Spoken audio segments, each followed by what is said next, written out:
Welcome to the Drive-By Entrepreneur Podcast, which exists to bring current and compelling content to entrepreneurs and influencers of small to mid-sized organizations. I'm John Frank, fellow entrepreneur and the owner of Third Road Management. And with this podcast, we will connect with a variety of experienced and dynamic individuals to shed some light on both the art and science of entrepreneurship.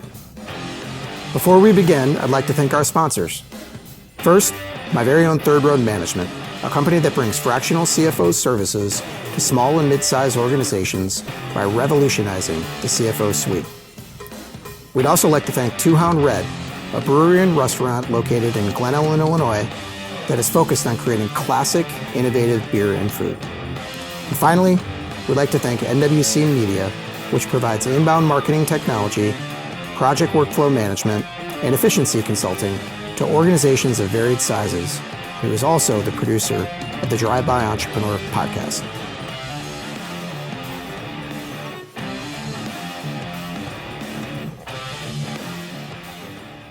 All right, Jeff Galas, welcome to the Drive-By Entrepreneur Podcast by Third Road Management. Great to have you here.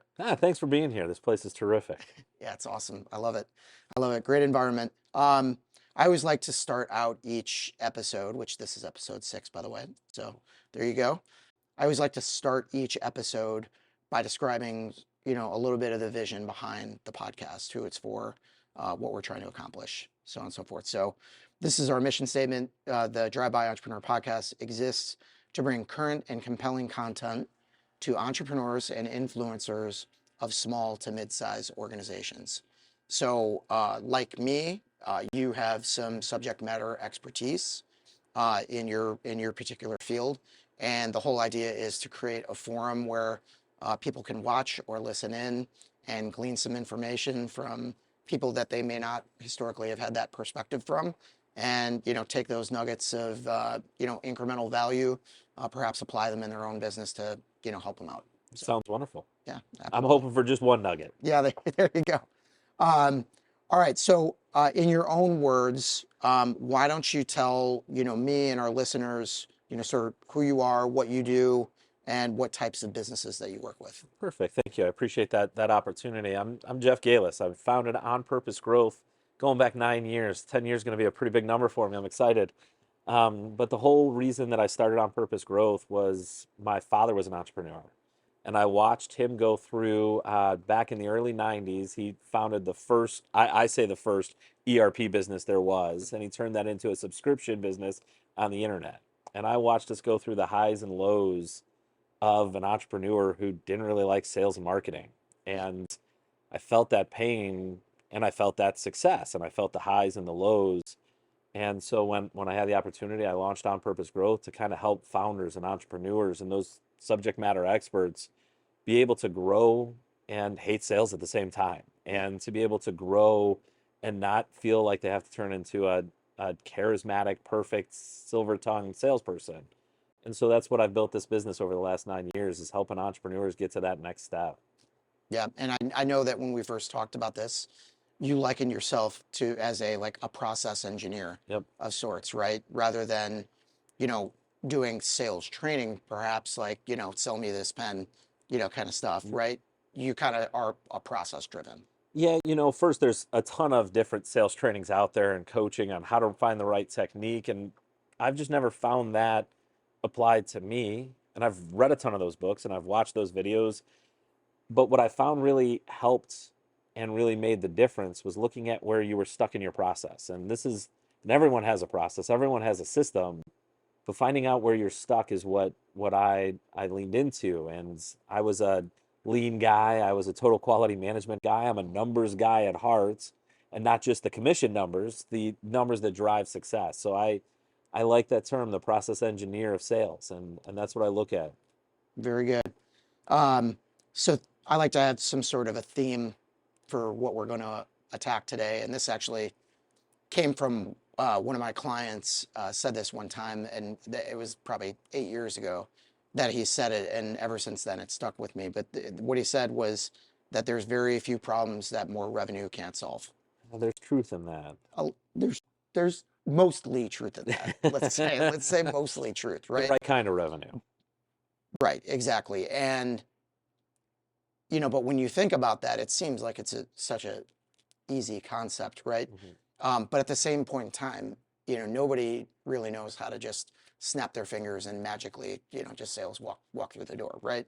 So it's different for every business. It's different for, different industries and all that different kind of stuff. But that's kind of what we're going to go at here, because I know when you and I first met, I was like, oh, you got some really interesting perspectives that I think that will be good for people to kind of like listen in on. Interesting. We'll see if they're effective. Yeah. And I appreciate that perspective, because what we really try to do is focus in on the cause and effect, because there is no magic pill. And if let's take you for example, if I came in and told you to sell like any of those other firms, you would lose what makes you you. Yeah. And if everyone follows that same advice, how the heck as a buyer do I experience that? How does anyone experience that? And how do you stay true to who you are?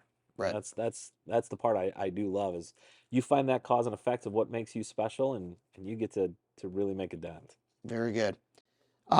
So my first question, again, kind of leaning into your perspective, is, maybe it's 2, maybe it's 3, maybe it's 4 or 5, whatever, however many there is, businesses that struggle to generate additional sales. Like, what are the common themes and threads among those businesses that you found to be true doing what you do?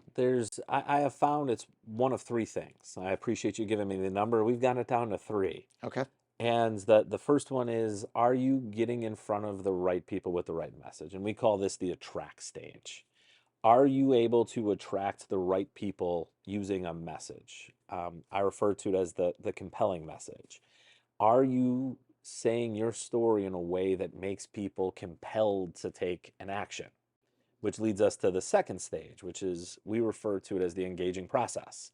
You and I were talking about this not too long ago, that if your process is set up right, they want to engage with you. They want to see what's next. They want to understand, how can I get more of that? And that's really what our sales process is about, is creating that engagement level that makes people want to reach into. And the third one is the irresistible ask, the mafia offer. How are you putting your offer in a way that people can't say no? That's too good to be true, and they have to say, wait a minute, of course I'll sign up for that. So we look at 3 areas when we look for the constraints, the thing that's stopping that flow of new clients. Are you getting in front of enough of the right people? Yes. Let's figure out the cause and effect on how to do that. Now you have a lever. Are the people working through that process in a way that's effective and efficient? Because as I said, most of my clients are founders, and the founders are busy enough. If your sales process requires 800 follow-ups, not only are you not going to be able to replicate that with the next hire, you're going to need a superhero to come in. You're going to need the unicorn salesperson. And so we look at that process and say, we want to dummy proof this. Let's make this as simple as possible. And the third one is your offer written in a way that allows you to be different in the way that you're different, in the way that you're unique. Everybody talks about a unique value statement. You need that unique value statement to come through in your contract. Otherwise, you look like everybody else. And no matter how much you talked about how you're different, and you said you're better, you're faster, if your offer doesn't back that up, you're not really different. And those are the 3 areas we look at to say, are you getting in front of the right people? Are they working with you in a high enough, fast enough level? And are you putting an offer in front of them that really values what you do differently? When you were talking about taking people around the process part of it, right?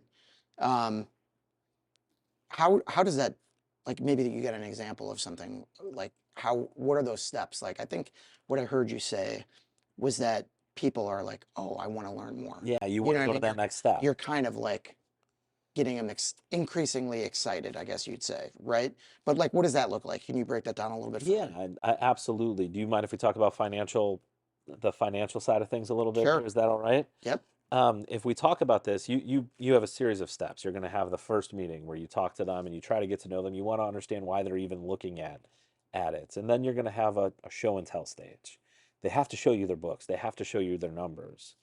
But from that first step to that second step is a big ask. Yeah. You're asking me to undress in front of you. You're asking me to show you what I'm embarrassed about. And the reason I'm asking for financial help is because I clearly am not doing this. And now you want to see all those warts. I'm not ready to show you. Yep.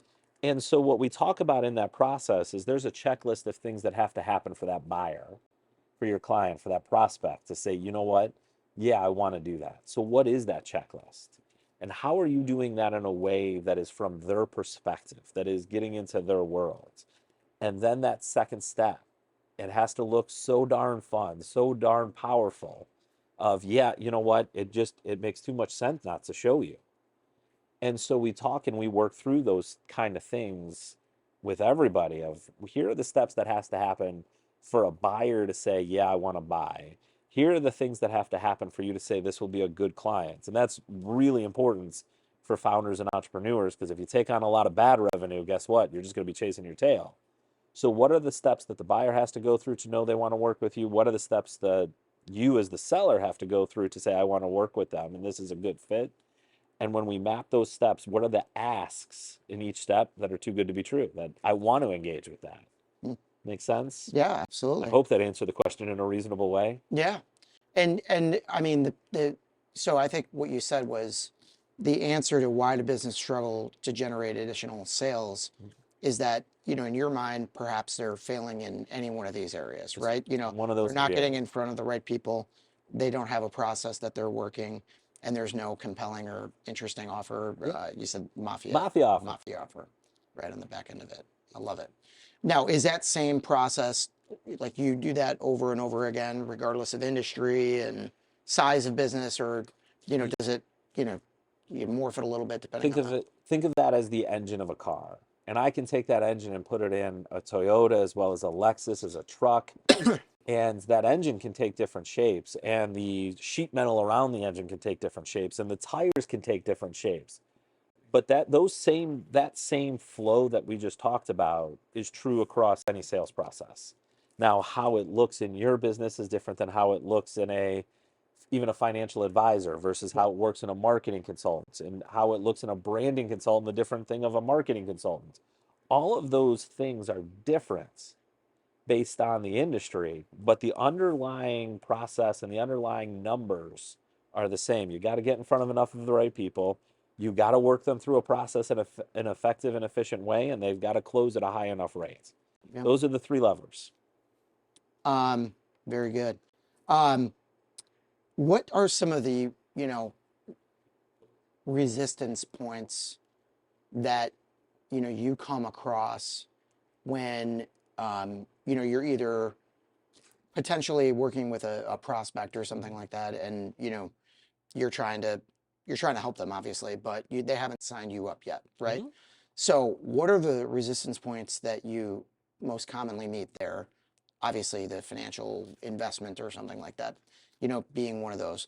But then, like, what are the other resistance points, like, during your process? I love that question, because this is actually something we do with our clients, and that's how you come up with those irresistible asks. If you look at, and I'll answer your question in a second, but I'm hoping to give a structure for people to replicate this, is if you look at that process and you see where people are dropping out and why they're dropping out, you want to design your process against what you just mentioned. So when people really say no to us, it comes down to a couple things. One, we've done sales training before, or we just need our people to be more skilled. And if you're looking for a magic salesperson, if you're looking for a unicorn, that's not what we're trying to do. Yeah. We're trying to create a system and an engine that no matter who's running it, you can have success. The one that drives me the most crazy, and the one that I frankly we just don't know how to reverse, is they're just going to do what I do. The founder entrepreneur that's a subject matter expert, that has the network, has built his individual brand, and has the ability to adjust the offer on the fly. If he or she needs to say, just why aren't they just doing what I do, and why aren't they engaging in a way like I do? I know how to do it. Why aren't they just copying what I do? I haven't found a way around that, because if that's the thinking, then what we do doesn't make sense. But those are probably the two. Just train them. Just tell them, give them the magic sauce. Teach them the Ben Franklin close. Teach them all of those tips and tricks, or just have them do what I do. Why aren't I take them out on the trips? Yeah. Those are the two that probably trip us up the most. Right.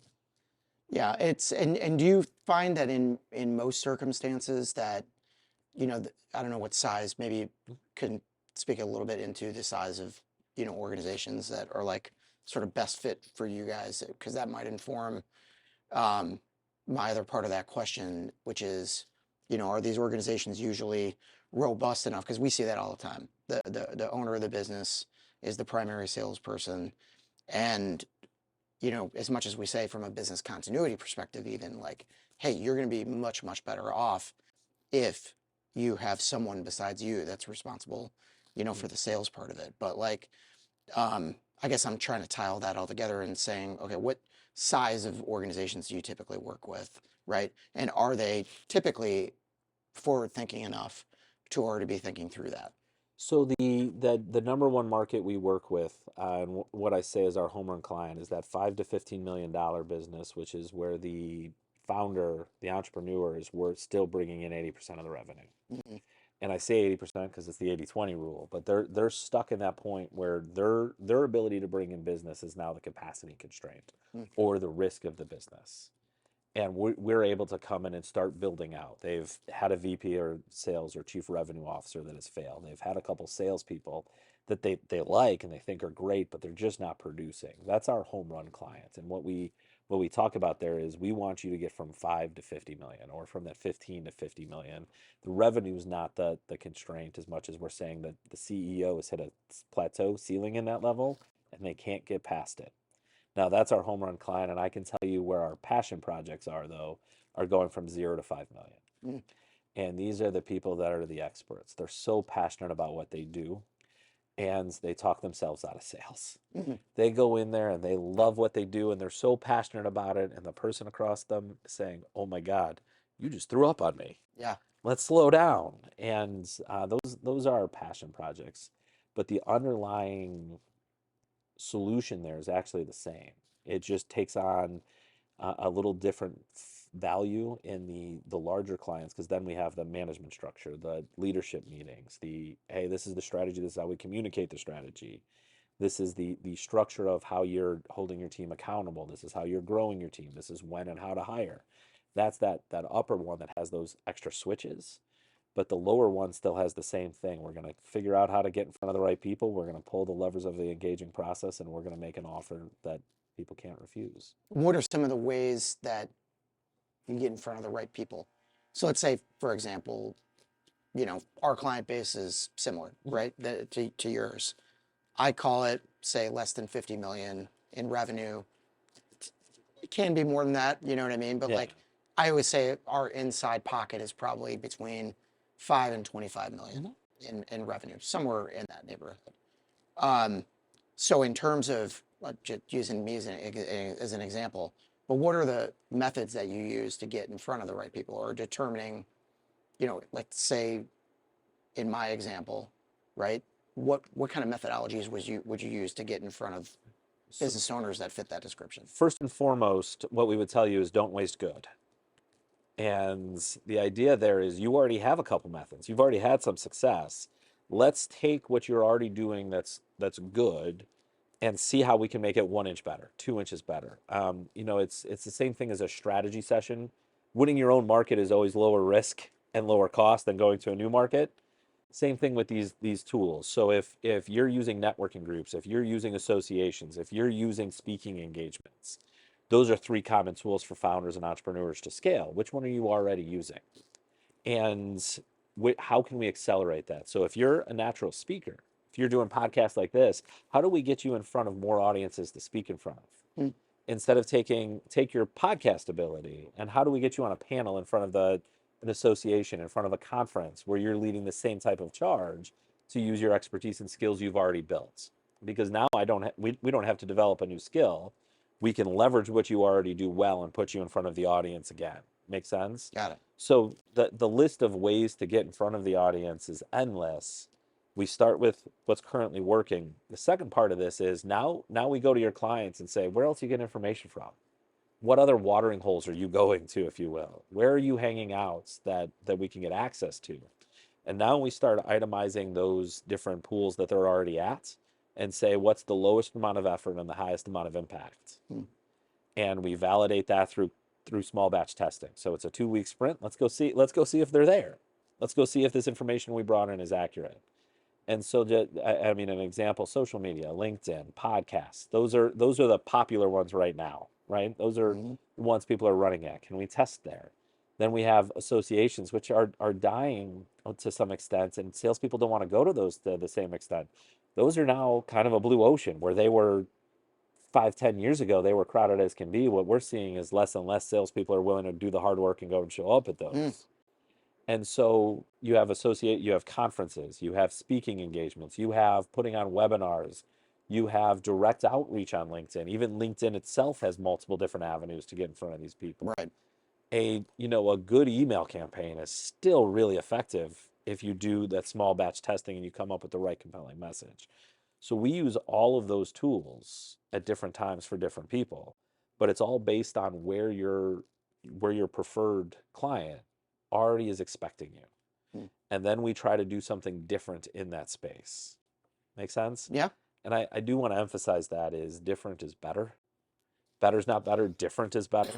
The Yeah. more you're able to do that just looks different. Me and you were dressed fairly similar today. Yep. If I came in a big yellow suit and look up Savannah Bananas, that guy is killing it. If you Yeah. guys want a case study in how to bring a bigger audience, the Savannah Bananas is doing it just by it's still baseball, but he has a huge audience because he wears a yellow suit and does obnoxious things. They're dancing on the field. Yeah.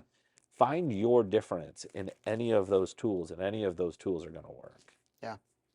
That Yeah. was a rambling way of answering your question. No, that's all right. I like to say that, in our case, we're sort of the unaccountants, right? We don't touch taxes, we don't do audits, we don't have, valuation services, things along those lines that a lot of the, traditional accounting firms do. So we play well, in the sandbox with those firms, and we like to refer business to them and all that kind of stuff. We kind of do all the things that they don't, do. So that's where I feel like we try to emphasize some of our secret sauce being that, and because of that, what I found that people really value about what we do is where, traditional accounting firm may not want to answer questions in the gray, right? I'm not talking about taxes. I'm talking about like, well, what is your opinion on this? Yeah. Right? They're like, I don't have an opinion. I'm just telling you the facts, kind of thing. They get that a lot. Whereas people are like, what I really need is for you to tell me what I'm supposed to do, because I don't know. You know what I mean? And so that value added component for us is really helpful, Oh, that's as a way of wonderful. sort of distinguishing ourselves. But And that's a different way to talk about it, where 8 out of 10 people are going in there going, oh, no, no, no, we'll talk about the facts, I'll give it, and then you have to make your own decision. right.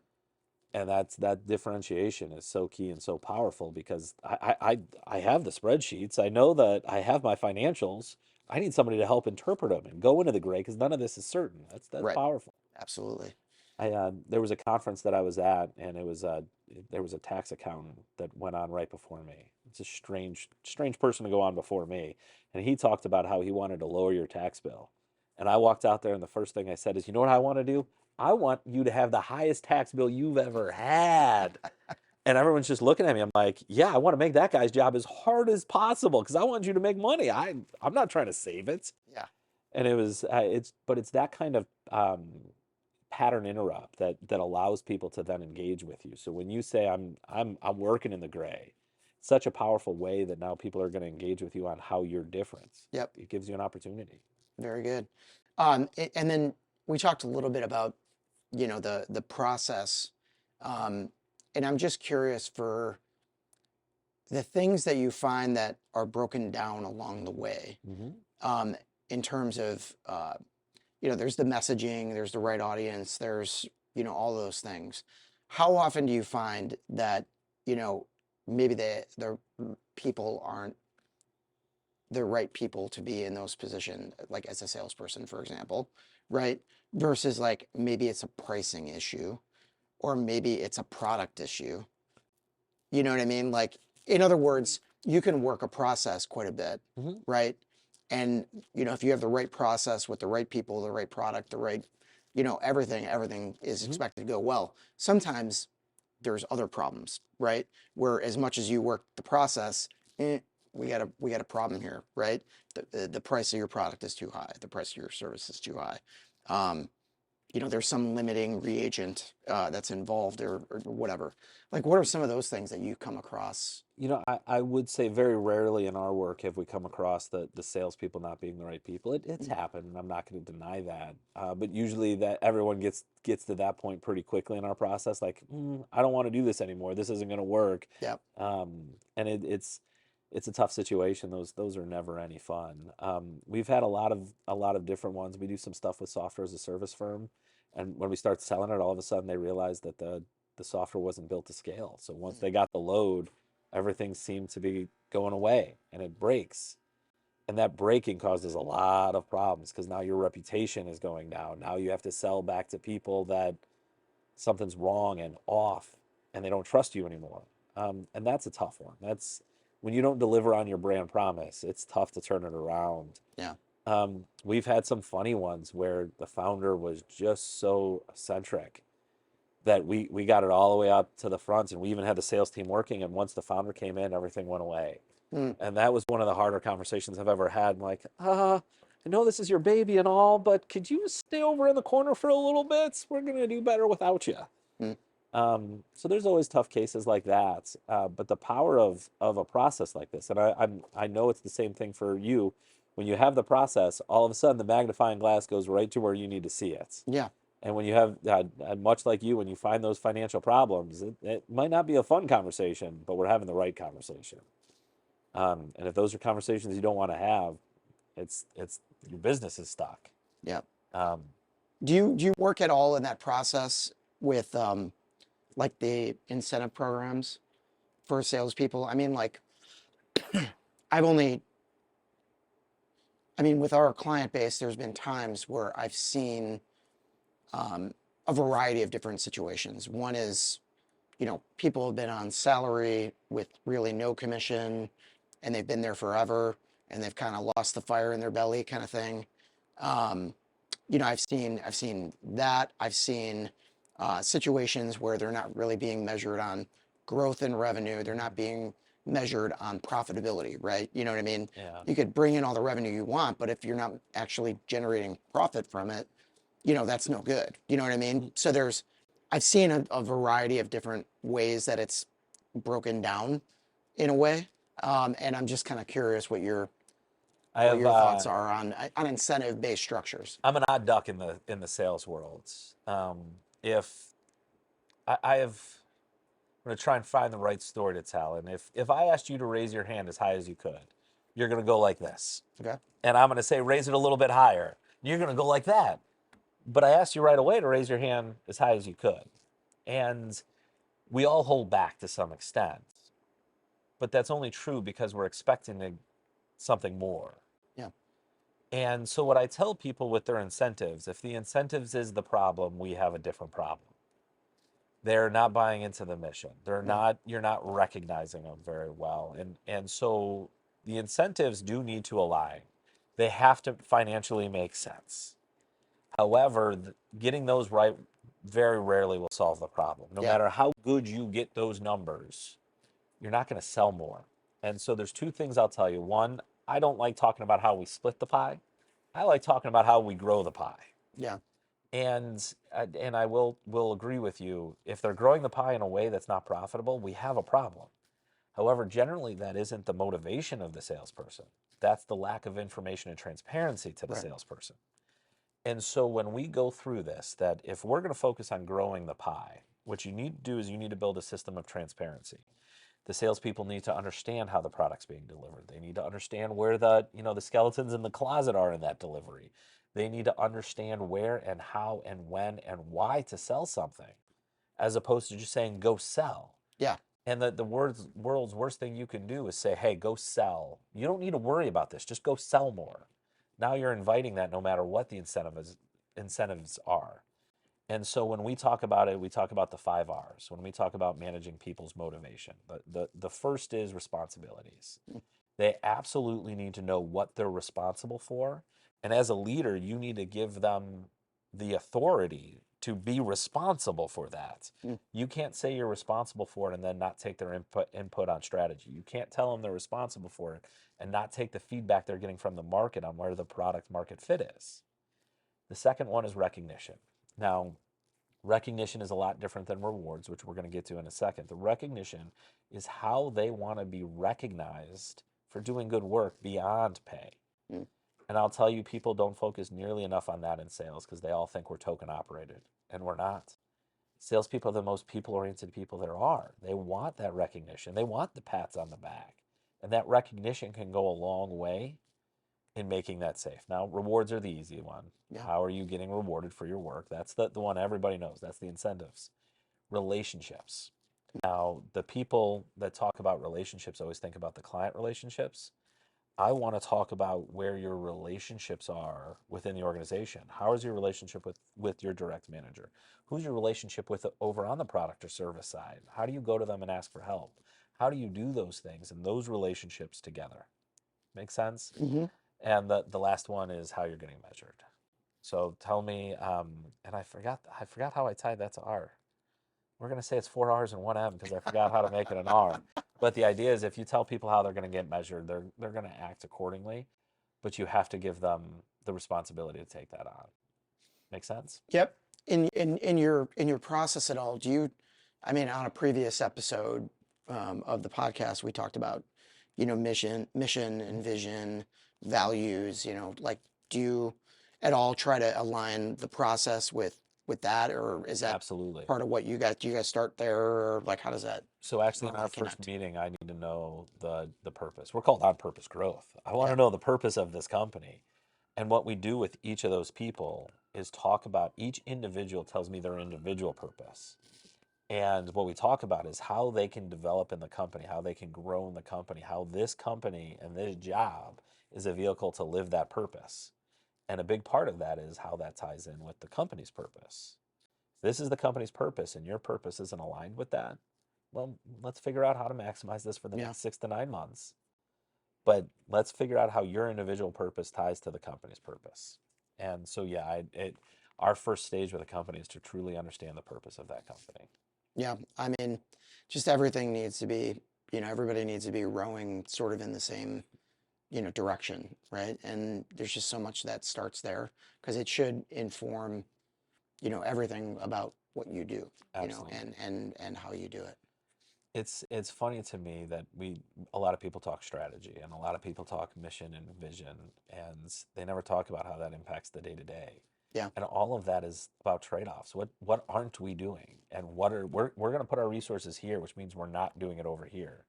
If you don't have that alignment, and if you don't have the incentives are aligned, the rewards are aligned, the recognition is aligned, what happens is some people are putting the trade-offs here, some people are putting the trade-offs here, and you're never hitting the volume necessary to make an impact. That's a huge deal in marketing and sales. When you talk about recognition, what are some effective ways that you've found? And I'm going to ask the same thing about rewards too, because what comes to my mind, and I've always thought it's kind of like, I don't know, like cheesy or something like that, is like the top salesperson gets to go on the trip to Cancun or whatever, whatever it is, right? Um, but I think that there's a lot of truth in the fact that stuff like that works. So I'm See, curious. it doesn't. I can prove to you it doesn't too. Okay. All right. We'll get to the rewards not working in that in a second. And you're a financial guy. This is going to be fun. Okay. But the recognition, the first thing I'll tell you is go and talk to each person. Each person has their own individual way of being recognized. Mm-hmm. One of my favorite ones that we've had when we say go talk to the people is they say, hey, look, just once a month I'd like to have breakfast with you so I can talk to you, not a performance review, not a, hey, let's sit here and go through a meeting. I'd like to actually connect with you. Mm-hmm. And how simple is that? Go have breakfast with that employee once a month. That was an investment that was easy to make. One of the other ones is, look, if I do a good job, could there be a nice coffee for me? They had not so good coffee, and if you just brought in a good coffee for me. And it's so simple that says I hear what's important to you, and I'm going to go out of my way to say that's important to me. And that's just basic human connection. Whether it's your significant other, whether it's your kids, whether it's your parents, if you find out what's important to them and then you make an effort to recognize them in that way, it's going to work. You're going to develop a deeper relationship, and that person's going to be recognized in the way they want. Salespeople a lot like to be high-fived in front of other people. Yeah. Put up one of the ones, Everyone's like, hey, look, we have these huge sales. They're talking 6-figure sales. They wanted a bell put up so when they closed it, they could ring the bell and everybody in the office would hear. I went on Amazon, we ordered a $19 bell. By the way, the finance department hated it. Everybody else loved it. I might have put it a little close to their offices, but that was the whole idea. Now, Right. you mentioned rewards and this idea of stack ranking, especially in sales. You have, let's say you're a small business. You have $15 million in sales. You have 3 salespeople. The rule, everyone will tell you that you have 1 top performer, 1 middle performer, 1 bottom performer. That's the rule. Okay. What if they're all great? What if they're all working together? You're only going to reward the top 1. What does that do to the other 2? Right. And what I would tell you is that, especially in these small businesses, these smaller companies, how those 3 people work together is so important, because you don't have the volume of information and feedback coming back that if those 3 aren't talking, you're not getting that information back in a way that's not siloed. Siloed information is extraordinarily dangerous. Yep. There's a rule that says the bigger the number, the more accurate the mean's going to be. So if those 3 aren't working together and sharing that feedback, and if I'm looking at you and I'm saying we're coming up to that next quarter and you're 5 ahead of me and I want to go on that trip, you think I'm sharing information with you? Right. So you're creating competition where it's not necessary. And so that type of reward system, it works in the fact that the top person's going to feel good. Yep. Where it doesn't work is your third person, who might be every bit as good as that first person, but just didn't have the accounts that hit that month. You know where they're going? To your competitor. Right. And so the other one I meant to bring up here, a lot of people use spiffs. We're going to do, hey, at the end of the month, we have a week, whoever sells the most in this week. I challenge anyone that's using those spiffs to look at the data. You do those more than once or twice. I know what the data is going to be, because this has been proven time and time again. It's normalized at this. During those periods, you are going to see an uptick. And everyone's going to tell me that means it's successful. What they don't know is the second time you do it, you know what happens? Right before that, there's a drop, and right after that, there's a drop. Because not only have you trained your salespeople to hold back and sandbag, because you're telling me I'm going to get extra commission at the end of the month, all my sales are going to strangely come in at the end of the month. Yeah. So they're holding back. What does that do to your customers? Now your customers know there's going to be discounts at the end of the month. You know what they're going to do? We're going to hold back, and we're going to wait to order because you trained me to do that. Yep. And meanwhile, what does that do to profit? Because you just lowered prices and we've held sales back. Profits are going to go down because now you have a distributed flow that doesn't make sense. It's not balanced. So we're going to be at capacity constraints. We're going to have to pay overtime to meet those things because we did it all in a bunch. Doesn't work.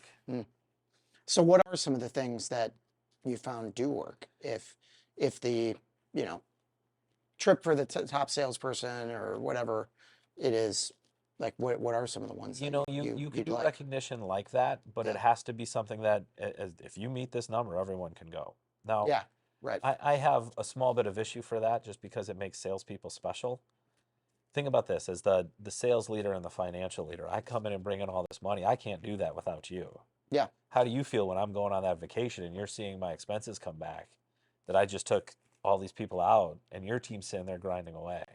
So I've always had issues with that. If it's not everybody's reward, it shouldn't be anybody's reward. That's kind of, if we get there as a team. Now everyone says, well, what about the guys that didn't work hard? What about the guys that didn't meet the number? Well, guess what? If I'm doing my job on a daily, weekly basis as a leader, those situations have already been handled. I don't need to wait until the end of the quarter. We've been tracking that along the problem. We're putting an intervention all along the way. So we're removing that motivation as the cause. Now, what really does drive, it's that conversation we had. I'm going to find out what their purpose is. You mentioned you have 3 daughters. 4. Man, sorry. Yeah. My fault. 3 play softball. Yes. My bad. And so the 4 daughters, if I could tell you, and you're now an employee of one of those big accounting firms, you're on the road all the time. If I came to you and found out that coaching softball for your 10-year-old, right, was the most important thing, and you said yeah, and I said, look, we're going to do whatever we can to make that happen. Here's the numbers we need to hit. All of a sudden now that reward is isolated to you. I spent the time getting to know you. Now that reward really makes sense. And that's the work. Now I understand HR is going to throw things at me, because how do you do individual awards like that? Right. But we're a small business. We only have 50, 100 employees max. Right. We can do special things like that. And guess what? Now I can compete with the bigger benefit packages. Mm-hmm. Now I can compete because what matters to the individual matters. I'm a 4-person company. I can attract people because you know what? They get to work on their schedule when they want. As long as they do their work, what do I care? Right. Your kid has a game at 3 o'clock today? Go. Yeah. And that flexibility is how I attract. Small businesses need to be taking more advantage of that. Yeah. Sorry, now you got me on a rant and I'm philosophizing. And No, that's, I mean, yeah, I mean, yeah, I mean, you touched on, a nerve there. I'm curious for your thoughts just because you work with a lot of other, small to mid-sized businesses, but you said, the flexible working situation. What doesn't have to relate to, sales. What do you see are ways that, people kind of get it wrong, you know? Best practices. Okay. We're small businesses. If we're copying best practices from those large companies, we're losing what we can take advantage of. Mm. Best practices, and you can drown in a river that's the average depth of 2 feet. Yeah. And best practices are that average of 2 feet. Best practices are good and you should learn from them. I'm not telling you to ignore them, but you need to learn and apply them. So when I talk about flexible work, everyone's trying to copy what everybody else is doing because they don't want to be, behind. They don't want to be wrong. Everyone's so afraid of being wrong. Yeah. And I actually work with a gentleman that does a lot of, he's the chief product officer. He comes in and does that type of consulting work. And him and I have the exact same philosophy on this. We're going to sit with our team and we're going to find out what the team needs. Yep. And some of those teams have said, look, we really need that face-to-face. Great, we know that. So how do we structure that face-to-face in a way that fits everyone's needs while giving the flexibility? We had teams that say, look, Zoom is good enough for me. I'm used to working on Zoom. Okay, let's make sure we're getting enough Zooms. Let's make sure we're not over inundating on Zooms. And Right. by the way, we're cutting your email off at 6 p.m. because it's too easy to take advantage of you. So the learn from the best practices taken. You want to see one mistake though I've seen in that? It's copying what the guy next to you is doing. Go Right. talk to your people. Yeah, love it. Yeah, I think the flexible work arrangement thing, this has come up on a different episode as well, but I think that that's going to be one of the most unique things to see it played out and where is it going, because I don't feel like it's settled yet. And, what I mentioned on the previous podcast was that the wisest thing that I've heard someone out there talk about was Mark Andreessen was talking about this, about how he basically said, like, there is no we're 100% on site or we're 100% remote all the time. He's like, those two ways are sort of white and black, right? They're too far from one another. He's like, what effective companies are going to do is find where in between those areas makes the most sense for their context. Like, so what he talked about was for their, I can't remember how many employees, let's say it's 150 employees at that. He was basically like, well, instead of investing money in offices, right, and paying rent and buying furniture, whatever, we started investing in experiences, to build community, to build, culture and all that kind of stuff. So he's like, once every 2 months or whatever it was, he's like, we're going to get everybody together. We're going to go to Las Vegas. We're going to stay wherever for 3 nights. We're going to do some work stuff, a whole lot of fun stuff. And, that's how we're going to build culture within our organization. It's not going to be, sit next to each other in cubicles. But I thought that was an interesting perspective. And I think that every organization needs to figure out what that means for them. I couldn't agree with you more. It's what does that mean for you? And even take it down one more level is what does that mean for each individual person? Yeah. And it's another way that people can get recognized. It's another way that people can get rewarded. It's another way that the small business can take advantage of the fact that they can create more flexibility with how they go about this. And I always said that the best way to build really good relationships is suffering together. And so the joyful experiences are one way. How are we making sure these guys that these teams are supported in a way that, man, we worked for days on that. one proposal, and it took us 9 months to get to that one proposal, and we lost. Yeah. How are you doing that shared suffering? And that's the other part of that I don't think enough people are thinking about. Because if I was in the office, you know what I'm doing? I'm walking in my buddy's cubicle, sitting down, we're pulling that drawer that we're not supposed to have, and we're sharing a drink together, or we're taking a walk together. Yep. And so how are you planning for that shared suffering, that shared support of when things didn't go well? Yep. And that's the other part of it that I would say. Yeah, I think it's there's a guy named Andy Stanley that he's the one I first heard this from, but he talks about how it's equally as important to do autopsies on failures as it is to do autopsies on successes. You know what I mean? So like the times that something didn't go right, okay, let's talk about it. What could we have done differently? Along there, or the times that things went really well. It's like nobody pauses. Everybody's just doing the high fives and whatever. Nobody pauses and says, "What did we do right?" Yeah, and what were the differences between Yeah. those two? And so one of the exercises that we put all the people we manage through is a success and failure index, if you will, inventory. And so we take your whole life, write down 50 successes you've had, 50. And almost everyone's like, I don't have 50. Yeah, you do. Just go back and think about it. We're talking about go back as far as learning to ride a bike. How many times did you fall down before you learned to ride a bike? Yeah. And you draw out 50. And then you look at those 50 and you write down the context of those successes. And almost invariably, there's 3 or 4 patterns that come out. And for some of the most common ones we see, I had a group working with me. I had a really good mentor. So riding that bike, you had a parent that was like, no, you don't get to quit. You had, for me, one of the ones that I noticed in context was the busier I am, the more I have on my plate, the more successful I am. It's when I'm idle that all of a sudden I'm like, you know what I can do? I can do that later. Yeah. So now I have to work. I use that information to work and build a context that says, okay, how do I make sure that's my context? Then we go to the failures. Now what we say is 10 failures. Now we do that on purpose. It's 5 to 1, and you only look at 10. Now what's the context of those failures? And now we look at that context, and it's your job to figure out how to ask one person to give you support on, 1, 2, or 3 of those contexts. And almost invariably what people are like, what surfaces there is there's a couple excuses that, everyone has a go-to excuse. Yep.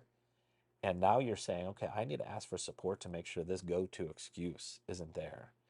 So my business partners know that one of my go-to excuses is, hey, I got to do these other things. This has to wait. They get on me to make sure, nope, you don't get to wait, and force me to juggle a few things because that's when I work best.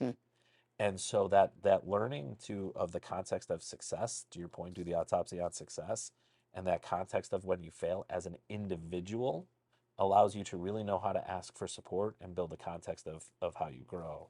And that's the stuff that we do with these teams. That's just so much fun. And you want to talk about shared experiences? Sit there and sit down with a group of people and tell them about a couple times you've felt really good, and watch the people light up with joy, and then be vulnerable enough to share sometimes you failed. And all of a sudden what happens is people have a newfound respect. There's not, he just gets the best accounts. It's, oh crap, he really got hit in the nose a few times. And that's the type of stuff that we do to get people engaged and do the autopsy of success and failure.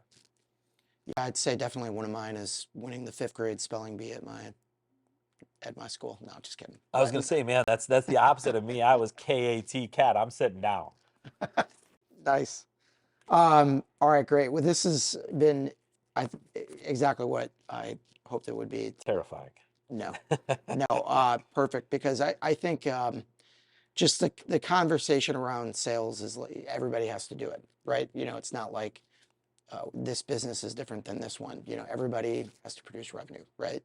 And so it's just one of these topics that's just sort of, out there, is applicable to everybody, right?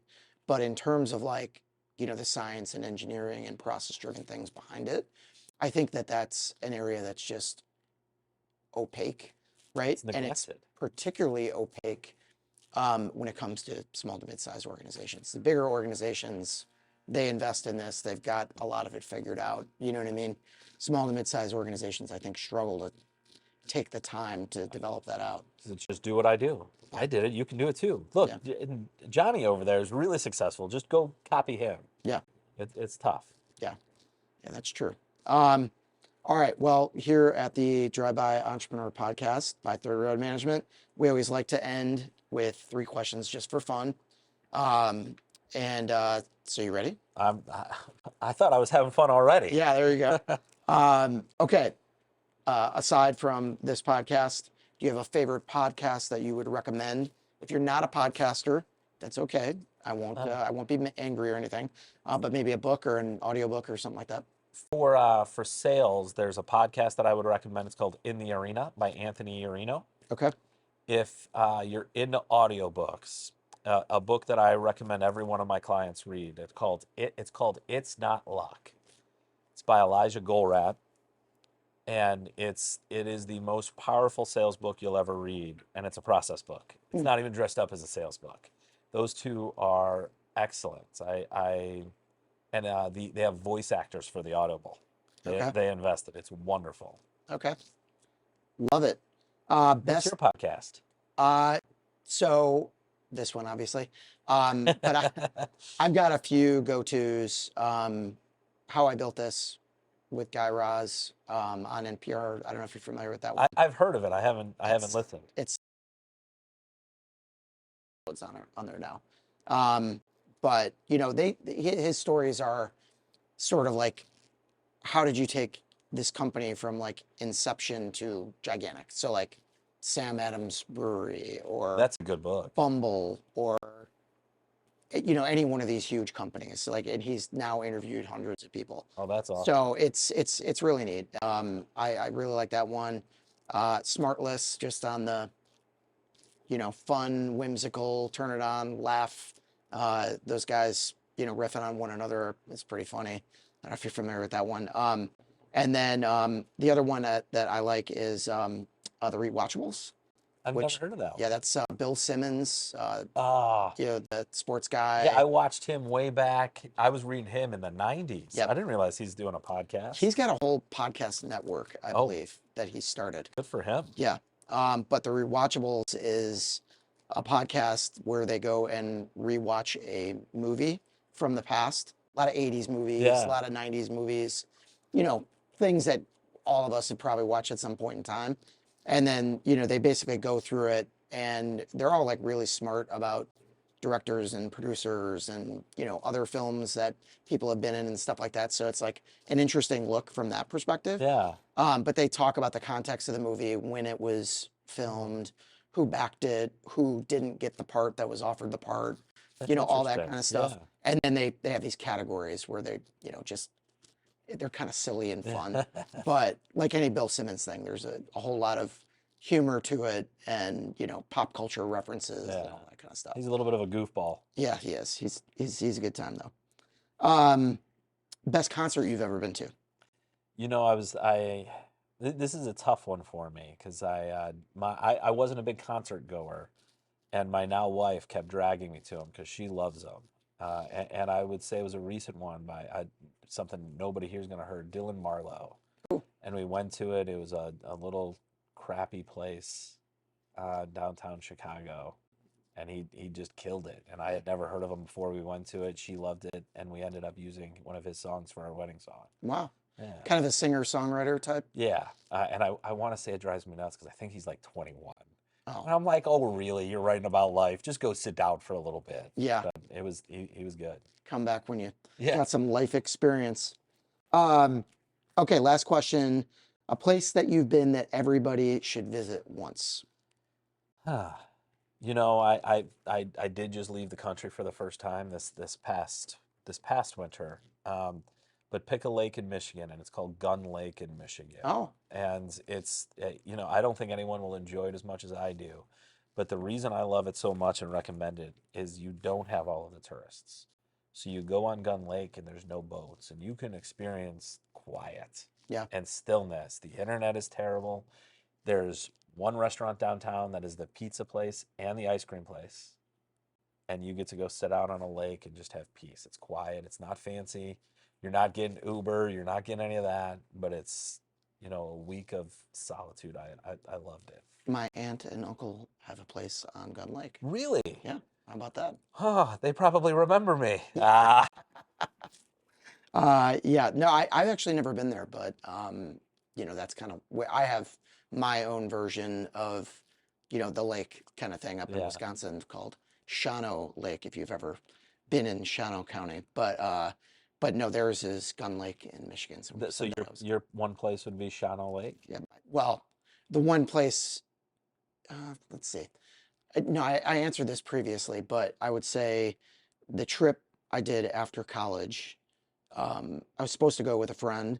He kind of bailed, and I went anyway. So I was on a bus with like 40 other people, a couple of Americans, couple of Canadians, a whole lot of Australians and New Zealanders, one South African guy. We basically got on a bus in London, and we got back 36 days later. Oh, that sounds awesome. And it was a point in time where I had never left the US, never really saw, anything of historical consequence like in that way. Yeah. And it was extremely powerful, I feel like, for me. It made the world seem bigger, and in a way, like almost like me feel like a very small part of it. So it was like very centering in that way. And then just to have experienced, not only London and the architecture there, but like Paris is just extremely distinct in its architecture and the amount of money that they just poured into like building these beautiful monuments and statues. And it's kind of like you're in awe.